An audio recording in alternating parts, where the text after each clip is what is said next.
All right, so we're really pumped to have our newest partner here on Believe in Badgers, and that is Underdog Fantasy. They have a unique approach to fantasy sports. It's a simple pick'em style format. You can select players you believe will either outperform or underperform their expectations in the game without the complexities of traditional DFS. Super user friendly, growing community. It is the best place to play your pick'ems. Remember to sign up using the link in our description and use our promo code BADGERS to get a free pick and up to $1,000 in bonus cash.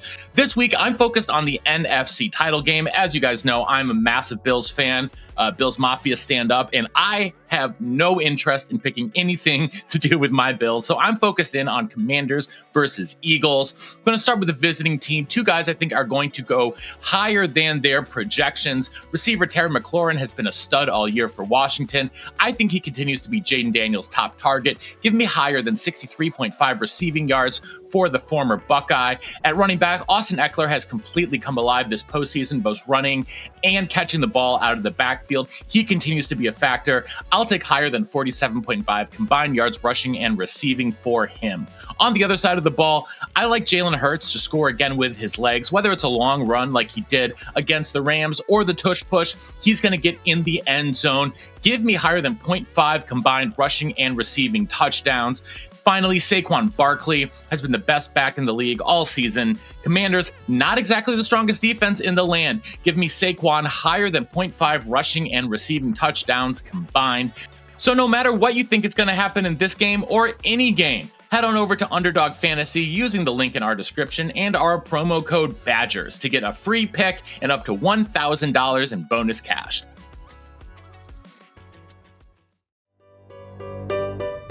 Bernstein again, big opening, pass 5, pass 10, Burrow's a man, and he goes all the way to the 15-yard line. 17 yards out the territory. Welcome back to Believe in Badgers on the Believe Network, presented by BetOnline.ag and Oak Bridge Wealth Management. I'm Matt Perkins, joined as always by Badger legend, the Hebrew Hammer himself, Matt Bernstein. Bernie, how are we doing today? We're good, man. Every day I see you is a great day.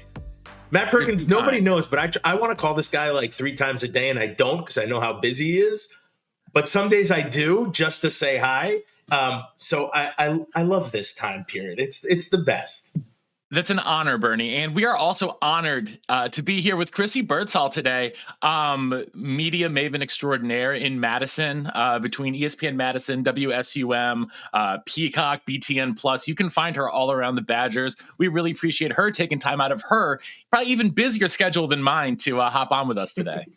Yeah, thank you guys so much for having me on. Excited to talk, Badgers, being a student, and yeah, it should be fun.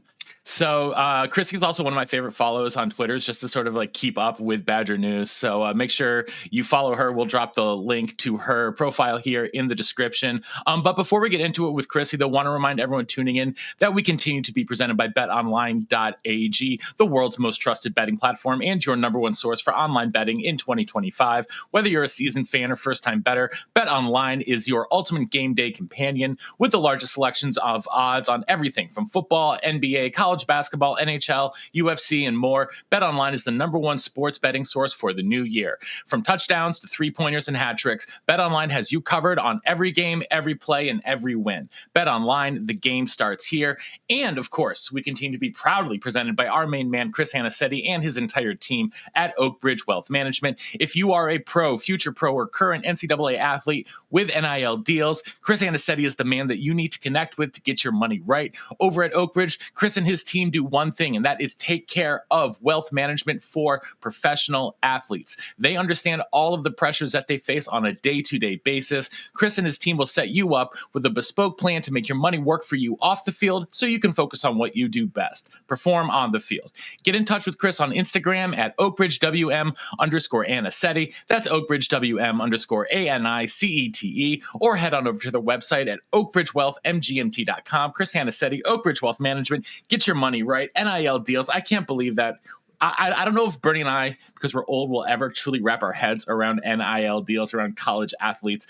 We'll talk about that here in a minute, but I want the people to get to know you a little bit more first, Krissy. So, first of all, How did you end up in Madison? Where are you from? Are you a native Wisconsinite? Are you an East Coaster like us? I know your Twitter bio says NJ to WI, so I assume you have to have at least some Jersey roots. Yeah, exactly. I'm from New Jersey, grew up there, born and raised, spent, first 18 years of my life there before I decided to come to UW-Madison.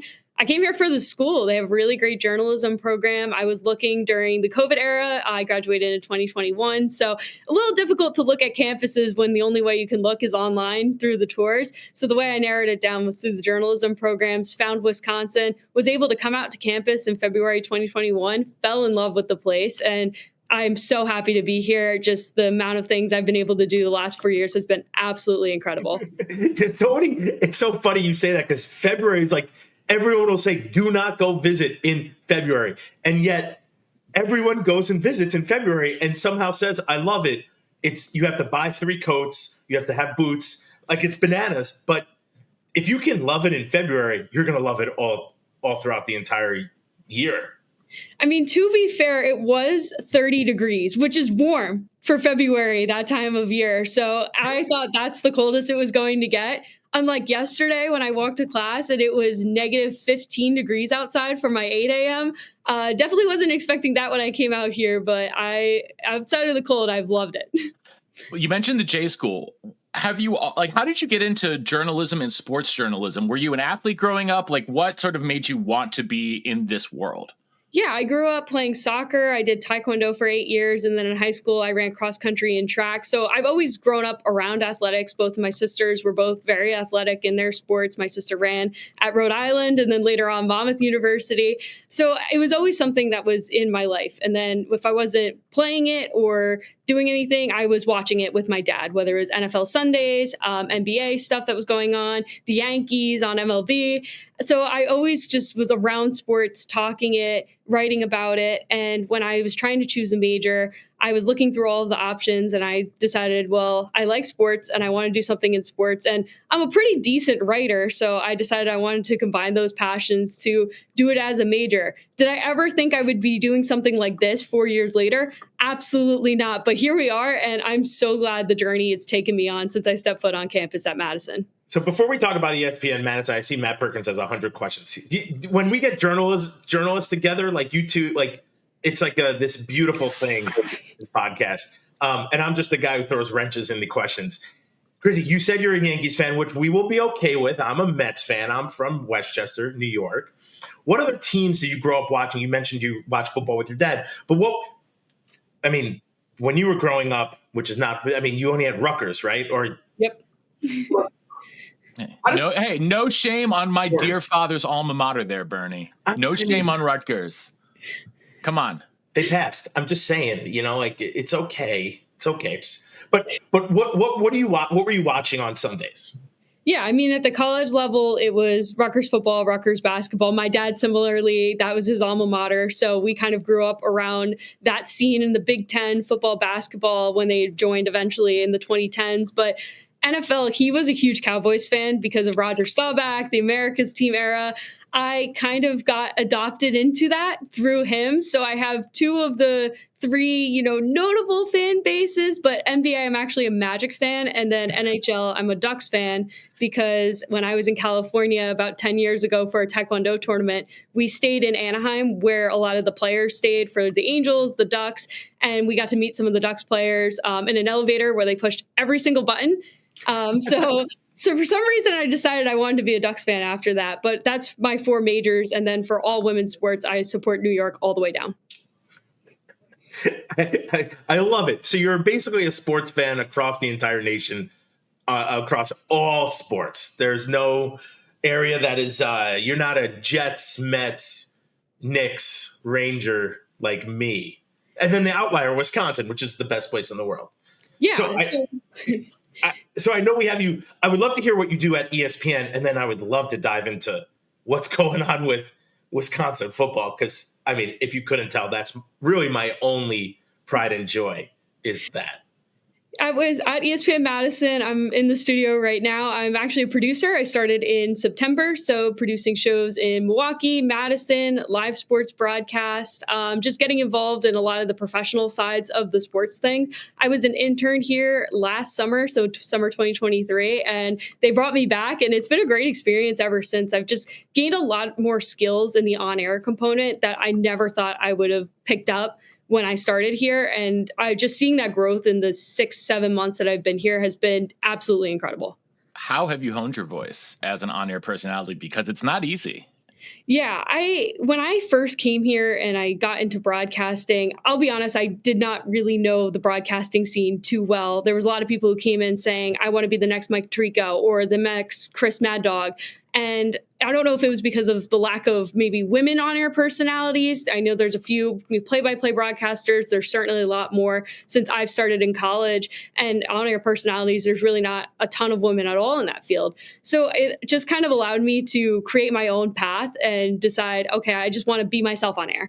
And I made it pretty easy for me to make that adjustment because I didn't have to worry about trying to emulate somebody else in a broadcast or during a talk show. I just was myself. And now that I've been here a little bit longer, I started to, follow the broadcasters a little bit more, at least pick up on some of the technical things they do. Because when I first started, I just freewheeled. I just did how I always knew how to do it. And now that I've been a little bit older, now I'm learning the actual way to do it professionally. But I've been able to kind of keep my own voice and keep my own personality with whatever I do. It's funny. Evan Cohen, who's on Sportsmanlike in the Morning, he's a Badger. And so I've had lunch with him a couple times. And I mentioned that we do a podcast, not to get him on, just to talk about it. And then he hits me with like, well, what do you guys talk about? So he was like, Coach, the amount, I just thought you just come up here and spitball it. But he had like all these different thoughts of what you need, what content you need, the voices you need in the room. It's actually like a huge epiphany for me. But are there any things that you've learned that you're like, wow, this is so important for anyone in this space? I mean, I think the biggest thing is finding your own voice, being confident. There's obviously the technical side of it of, what goes into a good show, how to plan that stuff. I've learned a ton of that here at ESPN Madison, especially just learning how to stay organized, stay on time, and keep things running very smoothly here. That's definitely something new to me. But in my student radio, we just learned how to produce a good show, how to bring out good topics, and what to talk about that pertains to people's interests, but also pertains to the fans' interests as well. So with that, then, okay, I wanted to bring you on to talk about football for Bernie and to talk about basketball. Bernie, I will placate you now. Let's go basketball. Go basketball first. I'm starting to get interested. Go get your wife. Go get your wife because she's a much bigger basketball fan than you are. She is much bigger. And so, Krissy, we have this great duality. Is that right, Matt Perkins? I use these big words. I don't know what they're actually mean. I think you're looking for a dichotomy. Krissy, I played football. I don't know big words. And she somehow is like this huge basketball fan, loves it. And I'm obviously this huge football fan. So it works really well because I don't watch any of the basketball. I watch some of them and she'll tell me what's going on. So it's nice. So Matt Perkins, go with basketball. I still love the basketball team. Well, this basketball team is drawing me back in after a couple years of really wanting to be out and really just kind of being sick of not just sort of like the sustained mediocrity by Wisconsin standards, but also the on-court product. I felt was like very tough to watch, very one player ball dominant. When you look at an AJ Storr, when you look at, when you look at Davis, anything like that, it felt like just one guy doing the same thing over and over and over again. This team, Krissy, is bringing me back in a little bit because it's, I'm going to steal a phrase from my beloved Buffalo Bills. Everybody eats. Everybody eats. And so when you have John Tanji going from more than 40 points in a game earlier this year to having no points in a win just this past week, I think this basketball team is really interesting. You've been to a bunch of the games. You're covering them. What's your vibe and what's your feel on the basketball team right now? It feels like a whole new program. I mean, I came in 2021 when they won the Big Ten regular season. I got to be on the court for that Purdue game when they hit the buzzer beater, run on there and enjoy that victory. And then the 2 years after, it was a lot of rebuilding and figuring it out. And then with the transfer portal, NIL, all of the new changes coming to college basketball, Coach Greg Gard really needed to figure out how to adjust to this new era. And we saw a lot of other coaches across college basketball, college football, really everywhere, if they weren't able to adjust, they got left behind. And I think the one thing that Greg Gard has done a really good job of is utilizing this new era to his advantage, bringing in a guy like Tanjay, A. Smith, Cameron Hunter, who we haven't seen too much of him this year, but he's probably having that impact off of the court, at least being a leader and a mentor. And I think the biggest thing about this team is, you mentioned it, they're selfless. There's a lot of different guys who can have a big night. Anybody could score at any given time. I believe their starting five all averages over 10 points a game right now. And then you have this development program coming in. Somebody like Kamari McGee, who came in from Green Bay. He had a pretty good career there, but we've just seen his growth tremendously since he stepped on foot in Madison. And I think that's the best thing that's going on for Greg Gard and his squad right now, is that there's a lot of different ways they can score. Their ability to have the high-flying offense, which we haven't seen in a Wisconsin basketball team in forever, and their ability to win in a lot of different ways. We've seen them also win in some of those uglier, more defensive battle games so far this year, and that's what impresses me most about this team. To be fair, we are recording the day after a tough loss at UCLA last night, my other alma mater, but we don't really talk about that here. Out in the West Coast, they started the West Coast swing really well. I thought they had a really nice performance at USC, but a little bit of a letdown last night. As you're hearing this, it'll be Thursday, but nonetheless, thoughts on last night's game. And they got down to a huge deficit. They tried to make a comeback, but just fell short. What happened there? I think one of the biggest problems that we've seen in a few of their losses this year, and UCLA was no different, is their inability to defend the bigs. It feels like anytime somebody comes in and he's over 7 feet tall, the inside is just wide open for them to have a field day. And we saw that with Mara, who had 22 points in the game, and he was averaging way below that coming into that game.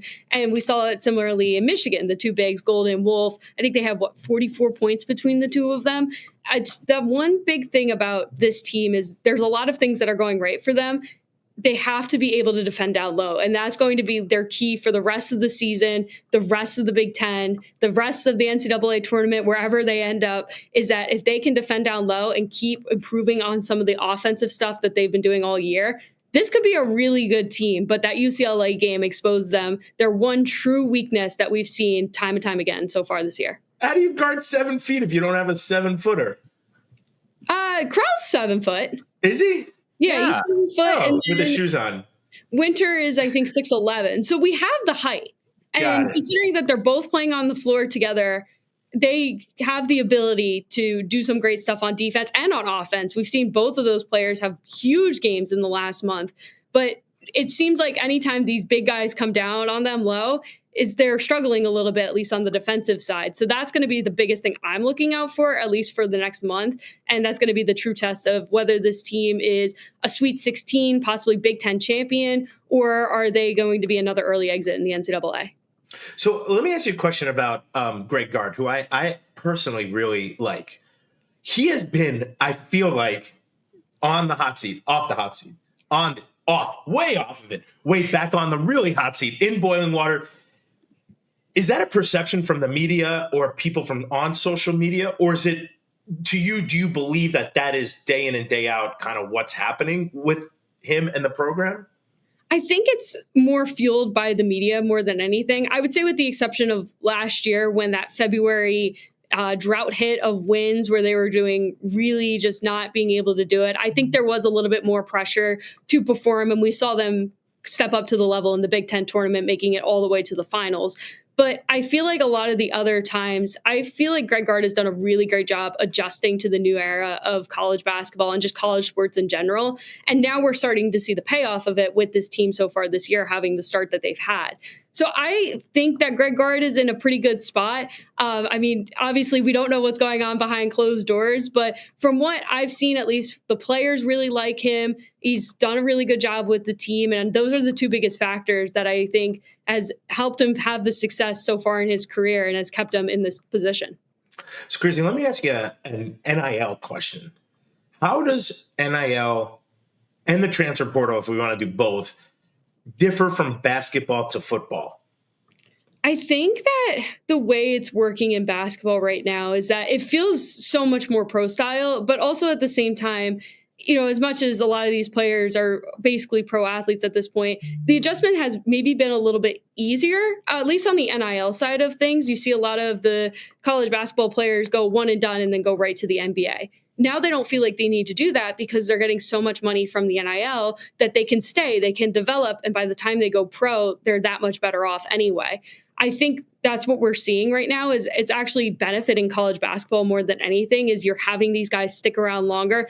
Maybe not at the same school necessarily. The transfer portal has definitely played a role in a lot of these huge transfers, people jumping schools every single year. But the guys who are staying and are developing are the ones that are going to be better off in the long run. Do you think that on campus that leads to sort of less attachment or less investment on the fans' behalf of the players and the teams because you don't sort of get to watch them grow up, for lack of a better term?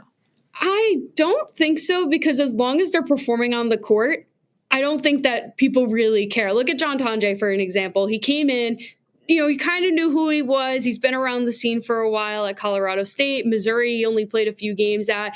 Nobody really knew who he was. They just knew he was a good player. I feel like 2 games in, after he had that impressive opening performance, everybody was like, John Tonje's the guy. He's going to be the guy. So I think these athletes are pretty easily forgiven if they perform on the court. But you also see guys, the ones that are staying and are developing, are becoming these heroes. John Blackwell, in his first year, people loved him coming off of the bench, and now he's got the starting role. He's playing incredible. And I don't know if it's just me, but the national media is really picking him up. And it feels like he was the worst kept secret at Wisconsin, because we had seen this last year, the way that he played. It was just that there was a lot of other guys that were in front of him. Now he's getting the spotlight and he's really taking a hold of it. So I think it's benefiting just as long as you're the one that's performing. Winning does make things much better. I've had this, and Matt knows this. I've had this, I think the fan experience is definitely hurting because of it. I'm more from the football side. You have 22 guys who most of them you watched for 4 or 5 years. And you also were part of their recruiting and you read things about them. So you could have spent 6 years being a fan of one person, right? Even basketball could be the same thing. And now you can't buy a jersey because these dudes might just leave. And listen, granted, I think it's good that they're getting paid. I don't know. I just feel like the fan experience has to be taking a little bit of a ding because you're not investing. You're not invested so much. Okay, I'll bring it back to your fave Yankees. Did you have a Juan Soto jersey for $800 million? Now he's a Met. You're not buying a Mets jersey. It still happens in the pros, but the pros are the pros. So that stuff, listen, I'm a Mets fan. I'm pumped we got him. But if I'm a Yankees fan, I'm like, how dare he do that, right? So I just think that the experience has been maybe watered down a little bit because of this. But you're saying it's strong, which I'm pumped for. I just think maybe on the football side, it's more watered down. I would agree. Football is definitely a lot different, maybe just because basketball, the teams are smaller, it's more intimate. There's only 5 guys on the court at the same time. It's a little bit easier to carve your own path, stand out. In football, it depends on the position and a lot of other factors that go into that. And the rosters are huge. I think 120 is the new roster cap that they're looking to propose. So it's a little bit harder to make your mark. And as a fan, it's a little bit harder to find those hidden gems and those great players to follow their developments. Okay, Bernie, we're gonna move to football now for you. This one's for you because we're talking about the development. We're talking about football and NIL, so we might as well go into it. Krissy, you've never known a Wisconsin football program to have a losing season in your entire life until this year. Bernie and I, unfortunately, were around for the last one. Not looking at you, Bern. not So I was on your the fault field at when all. it happened. Yeah, Yes, exactly. I got it. So I read no, into that. but so we want to know sort of what is there the same palpable angst on campus as there is on social media? Because, obviously social media is its own like crazy weird uncle of an entity, but like, is there that same sort of sense around when you're talking with your friends, when you're talking to people in class about the state of the football program? There was a lot of disappointment in the program at the end of the year for the performances, for not making a bowl game. You mentioned I'm 22 years old. Every year that I've been alive, they have made a bowl game except this year. And for a lot of the fans, especially those who are senior and have been here for 4 years, the program, we've really seen it in decline with the start of the Paul Chryst going down and then switching coaches to Luke Fickell. And then now we're in this losing season. So a lot of the fans definitely were not very happy. I remember earlier in the year at the Purdue game, I was doing some interviews for a class project, and I was asking why students were showing up at the student section late. And one girl said, well, if our football team played better, maybe I would show up earlier. And I mean, I laughed at it, but I think it was a good example of what a pretty decent majority of fans and students were feeling, especially. And you kind of saw it with the student section too, with a lot of those big games, a lot of them showing up at kickoff 5-10 minutes later, because there wasn't a lot of optimism around this team, especially by the time November came. Yes, I agree. I think there's other factors. I think the students, I'm an old head. So like the students nowadays, and Chris, you could tell me better, they enjoy the pregame much more. It's going to the game is not as important as it used to be. Now it's like, let's enjoy this entire Saturday. And the game is maybe a thought, maybe I'll sell my tickets, maybe I won't. I feel like this has become just kind of new. Whereas when Matt Perkins and I were in school, like, you went to pregame, you made the game. They also didn't funnel people in the way they funnel people in, which is also a pain in the butt, and I'm sure that hurts the student's experience. I forgot where I was going with this, but in that, to me, like, that makes sense. I do have a question for you. So I love that you've never been born. You were not born when I was on the team in 2001 when we lost. We went 5-7. We didn't make a bowl game. It was a nightmare. Now we're bringing it all back up. But I'm also happy because once next season starts, no one's going to remember 2001. They're going to remember 2024. When you were as you're progressing in your career, going from Paul Chryst to Jimmy, what was it like? What were you hearing in the office? Like, what was it all going from Chryst to Jimmy to Fickell? It was a whirlwind, but I would love to hear what the ESPN Madison people were thinking. And also as a student, like, what were you guys thinking? Yeah, so it was a little bit before my time at ESPN Madison. I was an intern in 2023, and all of that crazy stuff went down in 2022. But as a student journalist, it was pandemonium. After that Illinois game, my parents were here. I remember going out with them after, and we were just disappointed about the loss and where the program was going. And then waking up the next morning and seeing that tweet from the program saying that, hey, Paul Chryst is being let go.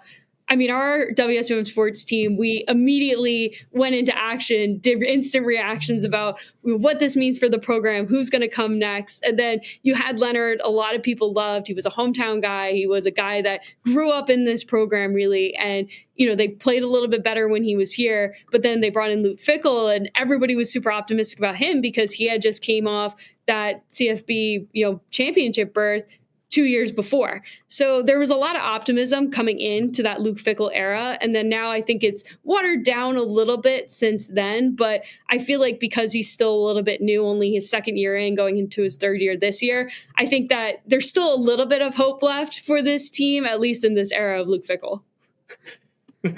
I agree. There's a little bit of hope left. I want there to be more hope. I mean, I think there can be. Sadly, I never want to fire anyone because I think everyone needs to, as Matt Perkins says, everyone needs to eat. But I do think maybe the Phil Longo hire was almost like a Gary Anderson hire, like a crazy out of right field. We're trying to mix it up so much. Do you think now with Grimes coming in, we can kind of shift back to our culture and get the offense kind of moving in the right direction? Absolutely. I think just from the few games that Wisconsin played particularly well in, I'm thinking of that Rutgers game that I was watching with some of my friends. I felt like you saw a really good mix of a strong run game and a strong passing game in that sense. I mean, the run game was able to get established pretty early. I want to say there was at least 300 yards of offense between the two running backs. And then it allowed Braden Locke to get a little bit more comfortable, take some deep shots, and do it he needed to do to help get that victory.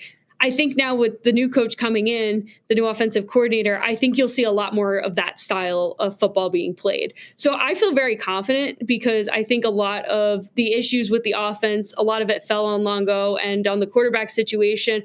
Obviously, you don't expect your starting quarterback to get hurt 2 years in a row and having your backup played. And I think a lot of people, have to understand that and give some leeway to the coaches is that you game plan for one quarterback, but he goes down. You have to change your whole entire identity, especially this year with someone like Van Dyke, who goes down the third game of the year and he's out for the season. So I think there's a lot of hope with the new offensive coordinator coming in and just what this program could do. I know a lot of people want to see it go back to that run style first offense. And I think with the running backs we have, it could do very well, but also open up the passing game for the quarterbacks and the receivers to shine as well. I just think Bernie wants fullbacks back is really all he wants. We might get them. Maybe. I would love to see a fullback, but I'd also just rather win games. So Krissy, we talk about, you're saying all the right things. I love it. I agree with you on all these things. However, I start you start poking holes in my opinion. It's like, well, and this might have been a mistake on Longo saying Braden Locke can do it, but Van Dyke's our guy. And I think, listen, when I played, you had Bollinger, and when he got hurt, Sorgi went in. There wasn't much of a drop-off. Sorgi now he was behind Peyton Manning, but he won a Super Bowl. It's not a huge drop. It seemed like when Van Dyke went down, it was a ginormous drop. My only concern, Krissy, please, Matt Perkins does this. I literally don't want to go to the transfer portal for quarterbacks anymore because I just don't think it's helping our program. Maybe the team this year, but I would love to hear your thought on the quarterback room.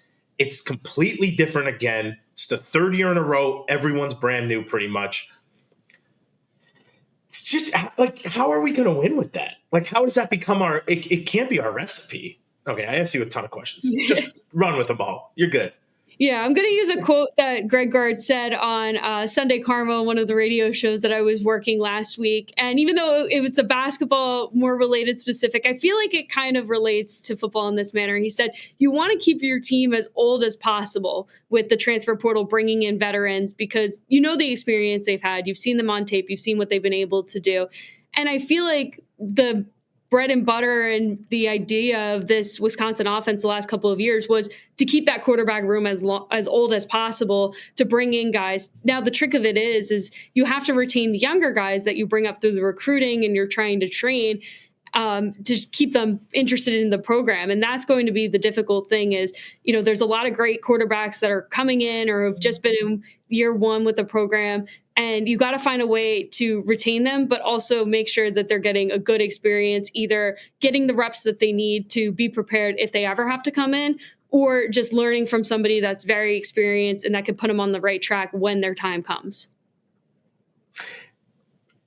Let's talk about people either going to the NFL or leaving to go in the transfer portal.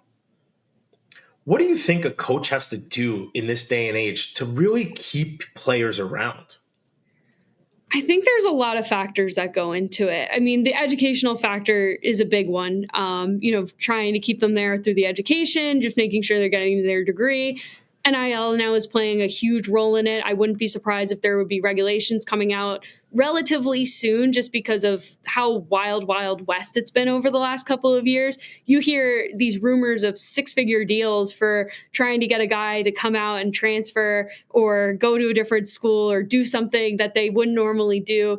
And I mean, I think if anybody of us were offered the amount of money that they are alleging that some of these players are, you would take it in a heartbeat. And I don't blame these players at all for the decisions they make, whether it's to go to the draft early or enter the transfer portal. They're doing what's best for them.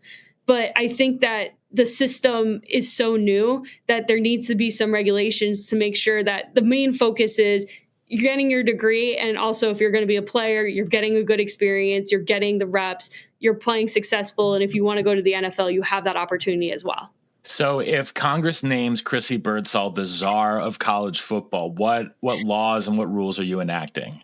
I mean, I think you need to see a salary cap. I think that's the only way you can do it, because you're offering these players so much money that it's almost hard to believe that the money even exists out there. I think of some programs that I've seen, and I'm not going to name any names, but you see these offers and these alleged deals. Where does this money come from? And I think that there needs to be some regulation of where the money is going and how it's coming in to make it more fair for everybody to have a chance to make the most of their experience in college and not make decisions solely based on money, but also their education and their athletic experience as well. Krissy, if I said to you, academics don't matter anymore, what would you say?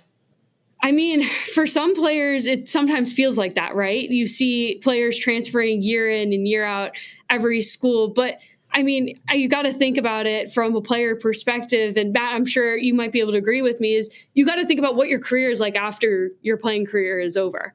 And I think that's the most important thing. And I think that needs to be taught a little bit more, whether it's at the high school or the collegiate and even the professional level, is what do you have to do after college to, or after your pro career is over, or after you're done in high school to sustain your living for the rest of your life. And that window's huge. I mean, it could be 40 or 50 years. Right. And so you touch on some nerves that have been suppressed. I think there was no education for when football ends, right? Like when football ends, people start doing like it was hard for me. Like your identity has been kind of taken away and you have to figure out what your new identity becomes, because for 10, 15 years, you just played football, but you were a student athlete that played football. You can't play football in the real world. Like, yes, you can in the NFL, but eventually your time ends. What do you do then? You see a lot of people doing these. Neither here nor there. I think you touch on a lot of things. I'm just nervous. I think the education at Wisconsin is top tier, and I don't think it matters. Like that's a harsh thing to say, but you have guys who transfer in and out, and it doesn't seem to matter. I know, Krissy, you can tell me better, but they have to keep some credit, having an X amount of credits as a junior and senior but I don't know how much that matters anymore. I feel like, didn't we hear somebody who had a 0.0 in first semester and it didn't matter? I did not hear that. That is, or it could be somewhere else. Well, if you're a one and done basketball player, oftentimes you have to stay eligible for one semester. And then your second semester, they don't even go to class because they'll be in the NBA. They'll be in the NBA draft by the time the semester ends. So it doesn't even matter.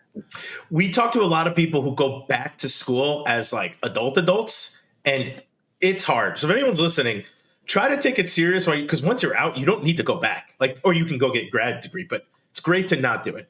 All right. I just wanted to ask that question because from a person who values Wisconsin's not only sports programs, but the academics, feels like academics is the wayside of every university now. As an athlete, like you're not choosing, like you said, to go to Wisconsin because the academics are top tier. You're going because you're getting $100,000 or $500,000. Look at that dude going to Michigan. He's getting $10 million. Michigan's a good school, but nobody cares. Like no one's saying that. No one's saying like he's getting $10 million and a great education. He's getting $10 million going to play football. And I'm happy for him. Like that money can last him forever if he has Chris Anicetti. If he doesn't, he'll probably be broke in a couple of years. It's just, we talked about like there's so many people missing. What excites you about the offense? Because we'll go to the defense in a second. What excites you about the offense? People who are coming back. Who are you really excited to see coming up in the spring? I think I'm really excited to see what this running back room can do. I think that last year we kind of saw this maybe turnover, with Tawi coming in and being the senior leader. You had Ches Malusi who came in for a few games and then he left the program. And now there's a bit of a youth movement here. And there's a lot of different guys that, Dupree started to really step up. Dylan Jones in the backfield, we'll start to see him a little bit more as he gets involved. I think those two could do some really good things. And if they can get the running game going early in the season, establish that dominance, get back to Wisconsin football, it opens up the game for everybody else. But you have to start at the ground game, and you got to start at the trenches too. There's going to be a little bit of turnover there. I believe one of the Nelson brothers is declaring for the NFL draft, and Wisconsin has always been known for their offensive linemen. It feels like that's one thing I've always heard is, Wisconsin is known for their cheese and beer and their offensive linemen. So to see that turnover and who's going to be the next guy to step up and win it in the trenches for Wisconsin so they could open up their offensive game, that's what I'm excited to see. On the defensive side of the ball, they've really addressed the trenches and the edge rusher position in the transfer portal this offseason.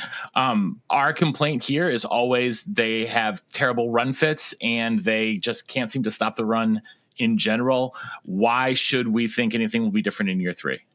I think with the defensive side, there was the injury to Peterson in the early year. He was out for a long time, and that was a huge blow to the program. They were expecting him to kind of be that guy to come in and fill in the position that was, left, the hole that was left. And that was a struggle point for the team. I think they've done a good job of, bringing up the players and starting to bring in players as well that can make those changes, at least in the ground game. My bigger concern is the secondary right now, just because there's so much turnover happening over there. So I'm really curious to see what that's going to look like, because the last couple of years, they've played very well and they've made up for some of that ground game issues.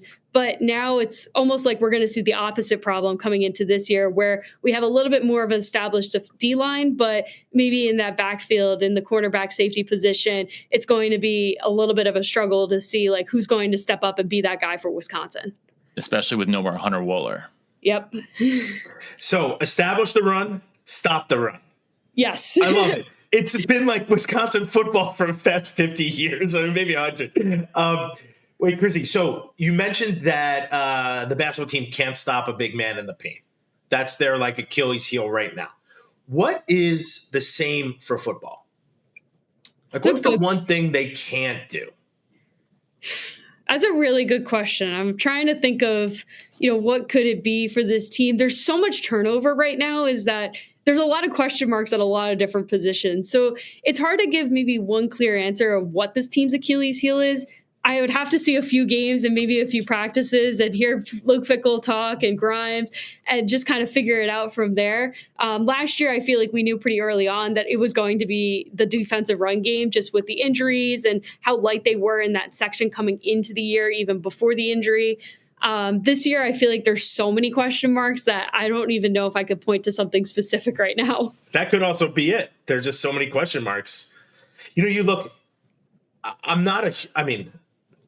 the national championship just happened. I'm actually thrilled that Ohio State won, because I love that it's the Big Ten. In this new era of football, it's Big Ten.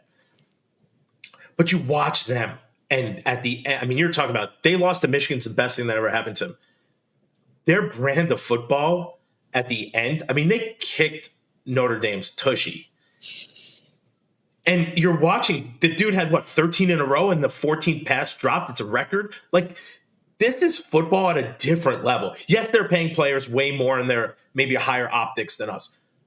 But can, Krissy, Wisconsin get to that level? I think they can. And I think it could happen in the Luke Fickell era. There's a lot of players coming in, and he's always been known since coming in that he was a great recruiter and he can retain players.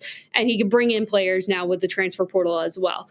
I think we might not see it next year just based off of the schedule. And that was something I had said even before the season this year. You could probably find clips of it somewhere, but I had said the biggest thing is going to be the schedule, and that's going to prevent them from having this, 9-10 win season that a lot of people were hoping for. The schedule gets even worse going into this year. And I think people just need to trust one more year, and then the schedule really starts to lighten up. We're going to see, kind of an Indiana type schedule that they had this year. We're going to get that in 2 years. And I think that, by the time he'll have his players developed, he'll have the transfers he wants, and they could do some really good things there. You just have to trust the process. Krissy, you are spot on. I believe everything you're saying. I think this schedule, I'll piggyback on you because you're crushing it. I think the schedule this year is going to be killer. However, I just need to see improvement.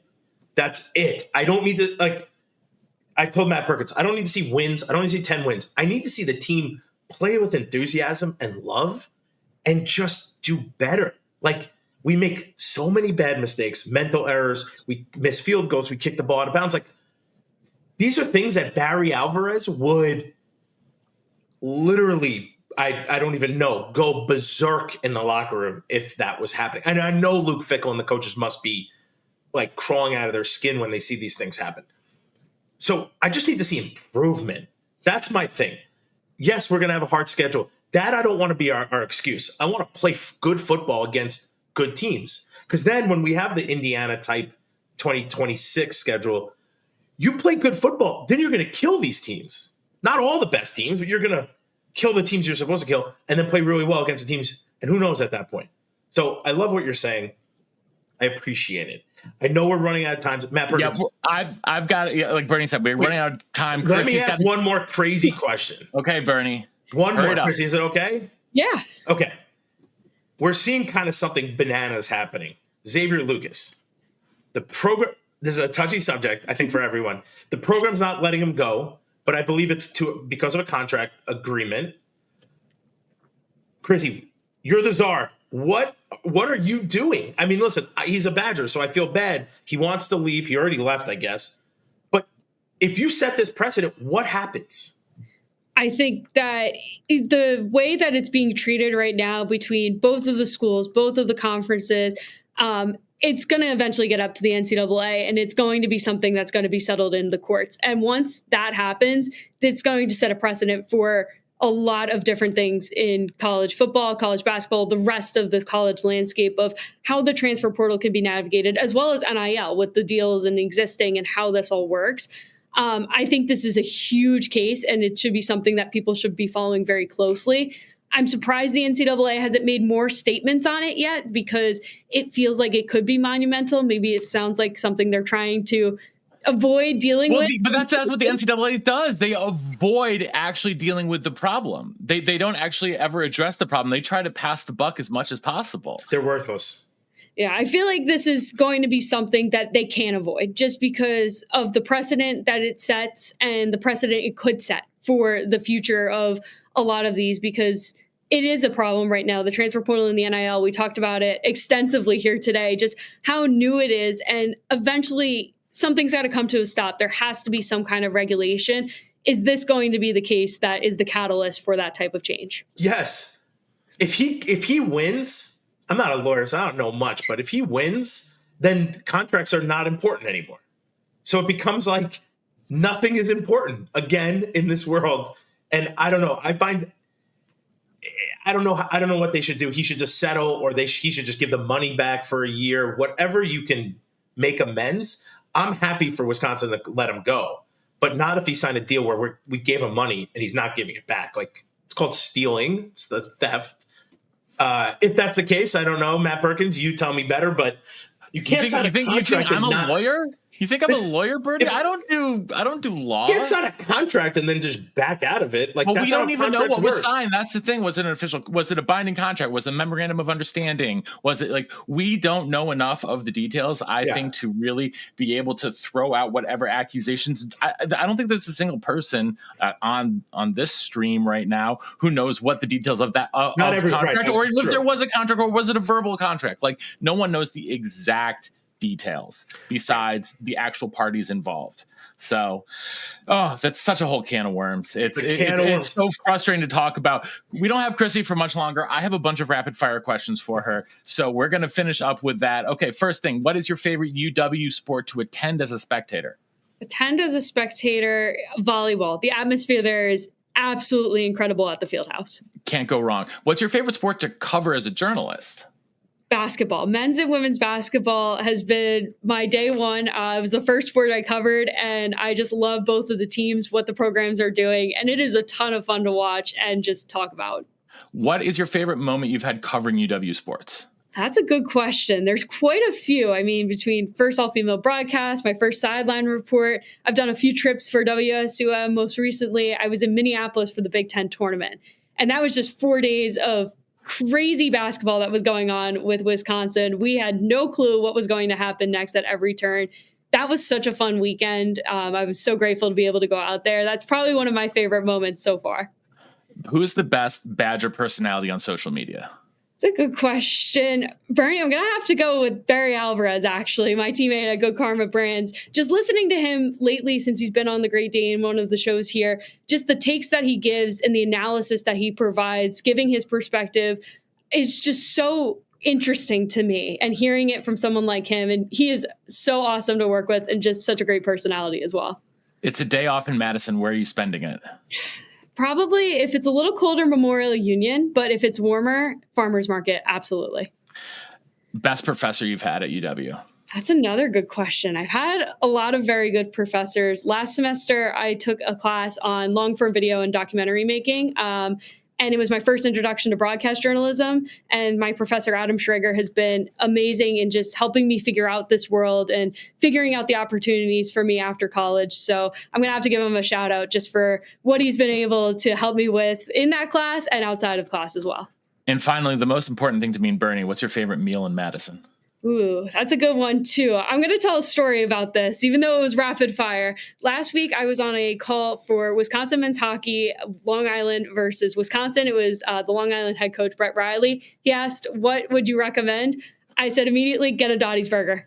It's the best thing that you can get in Madison. And later that night, one of my friends was there, and he was there with his staff and personnel. So I mean, it's a good recommendation. I recommended it to a ton of people, and everybody I know who goes there, and myself included, they love it, and they always are so thankful that I gave them that recommendation. And good wings there. Randomly good wings. The Coors Lights are fresh. And in my opinion, the best cheese curds in Madison. So, Matt Perkins, old fashioned. No. Wow. I went to both when I was back in the past year. And I reconfirmed, I'm doubling down. Dottie's Dumplings Dowry has the best cheese curds in Madison. I mean, they are, listen, they don't serve anything that tastes not like amazing. That's true. It is delicious. Sarah Riley, the manager, was her birthday a couple days ago. So shout out there. Dottie's and Wando's. I love it because they're literally kitty corner. And I can just go back and forth. And I love everything about both of them. Krissy, that's a great story. Yeah, thank you guys. It was pretty funny hearing that he ended up going there, and we asked him about it the next day, and he was like, yeah, it was good. All right. Well, Krissy, we really appreciate you taking the time to pal around with us here on Believe in Badgers on the Believe Network, presented by betonline.ag and Oak Ridge Wealth Management. You can find Krissy on Twitter or X or whatever you want to call it at Krissy Birdsall. We'll have the link here in the bio as well. Make sure you're following her for all of the best things that she does over at ESPN Madison, WSUM, Big Ten Plus, Peacock Plus, or I don't even know if there's a plus with Peacock. Who knows? Doesn't even matter. Krissy's probably on it if you're watching. So until next time, thank you for tuning in. And until next time, on Wisconsin. On Wisconsin.